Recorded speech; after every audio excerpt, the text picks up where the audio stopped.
ক্রিকেটের প্রতি তার এতটাই ভালোবাসা জন্মেছিল যে ছোটবেলায় ঘুমাতে যেতেন ব্যাট বল নিয়েই। আর ক্রিকেট পাগল সেই তিলক ভার্মার তাণ্ডবে যেন একেবারেই খড়কুটোর মতো উড়ে গেল দক্ষিণ আফ্রিকা। করলেন টানা 2 ঝড়ো সেঞ্চুরি, টানা 2 ম্যাচে পেয়েছেন ম্যান অব দ্য ম্যাচের পুরস্কার, হয়েছেন সিরিজ সেরাও। তিলক যেন এলেন, দেখলেন এবং জয় করলেন। চলুন জেনে আসা যাক ইলেকট্রিক মিস্ত্রি বাবার সন্তান তিলক ভার্মার ক্রিকেটার হয়ে ওঠার গল্প। হায়দ্রাবাদী ঘরানার ব্যাটসম্যান তিলক মোহাম্মদ আজহারউদ্দিন, ভিভিএস লক্ষণদের মতো গ্রেটদের যোগ্য উত্তরসূরি। উদীয়মান এই তারকার ঝুলিতে রয়েছে সূক্ষ্ম কবজির মোচড়, ব্যাকফুটে দৃষ্টিনন্দন কভার ড্রাইভ, গোটা মাঠ জুড়ে শট খেলার অসাধারণ দক্ষতা। দক্ষিণ আফ্রিকার বিপক্ষে তিলকের খেলা প্রত্যেকটি শটে ছিল নান্দনিকতার অপরূপ এক ছোঁয়া। আফ্রিকার মাটিতে বাঁহাতি এই ব্যাটার বুঝিয়ে দিয়েছেন আগামীতে 22 গজ শাসন করতে এসেছেন তিনি। ভারতের হয়ে এখন পর্যন্ত 4টি ওয়ানডে এবং 19টি টি20 খেলেছেন তিলক। তরুণ এই ব্যাটারের দৃষ্টিনন্দন ব্যাটিংয়ে উচ্ছ্বসিত প্রাক্তন ক্রিকেটাররাও তার প্রশংসায় পঞ্চমুখ। তিলক ভার্মার জন্ম 2002 সালের 8ই নভেম্বর। তার বাবা নম্বুরি নাগারাজু পেশায় সামান্য একজন ইলেকট্রিক মিস্ত্রি এবং মা গায়ত্রী দেবী একজন গৃহিণী। নম্বুরি নাগারাজু এবং গায়ত্রী দেবীর টানাটানির সংসারে ছেলেকে ক্রিকেটার বানানোর স্বপ্ন ছিল নেহাতি বিলাসিতা। তবুও নাগারাজু সেই স্বপ্নটাই দেখেছিলেন।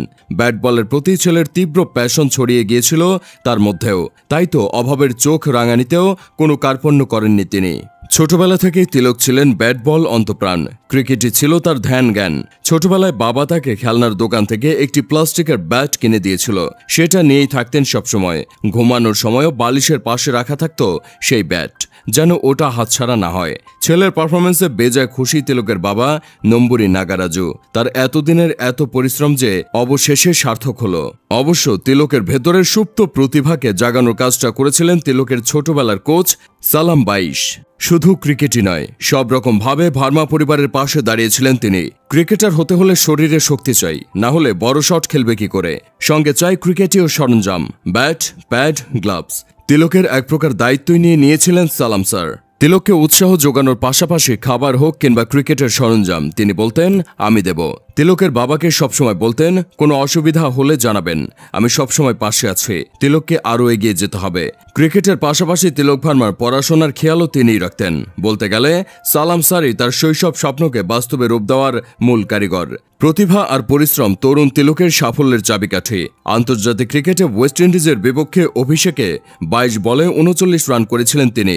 টিম ইন্ডিয়া সেই ম্যাচে হেরে গেলেও তার পারফরম্যান্স নজর কাড়ে সবার। ক্যারিয়ারের দ্বিতীয় টি20তে হাফ সেঞ্চুরি করেন তিলক ভার্মা। খেলেন 41 বলে 51 রানের ইনিংস।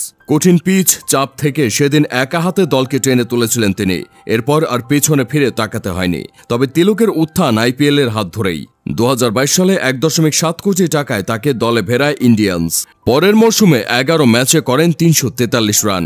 সেরা ব্যাটারদের সাথে তার কাঁধে কাঁধ মিলিয়ে লড়াইয়ের মানসিকতা নির্বাচকদের নজর কাড়ে।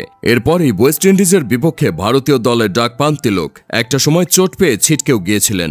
ইনজুরি কাটিয়ে দলে ফিরেই দক্ষিণ আফ্রিকার বিপক্ষে সেঞ্চুরিয়ানে পেয়ে যান সেঞ্চুরির দেখা। 56 বলে 8টি 4, 7টি বিশাল ছক্কার সাহায্যে করেন 107 রান। আর দক্ষিণ আফ্রিকার বিপক্ষে জোহানেসবার্গের দ্য ওয়ান্ডারার্স স্টেডিয়ামে তিলক ছিলেন আরও বিধ্বংসী। মাত্র 47 বলে 9-4 এবং 10 ছক্কার সাহায্যে খেলেন 120 রানের চমকপ্রদ এক ইনিংস। তিলক ভার্মার এই 2 দৃষ্টিনন্দন ইনিংসের জন্য ধন্যবাদ পেতেই পারেন টিম ইন্ডিয়ার টি20 অধিনায়ক সূর্যকুমার যাদব। কারণ তিলকের ওপর আস্থা রেখে তিনিই তো তাকে ওয়ান ডাউনে খেলার সুযোগটা করে দিয়েছেন। জীবনের নানা প্রতিকূলতা পেরিয়ে নিজেকে আজকের অবস্থানে নিয়ে আসা ক্রিকেট পাগল তিলক ভার্মার এই সাফল্য যাত্রা অব্যাহত থাকুক।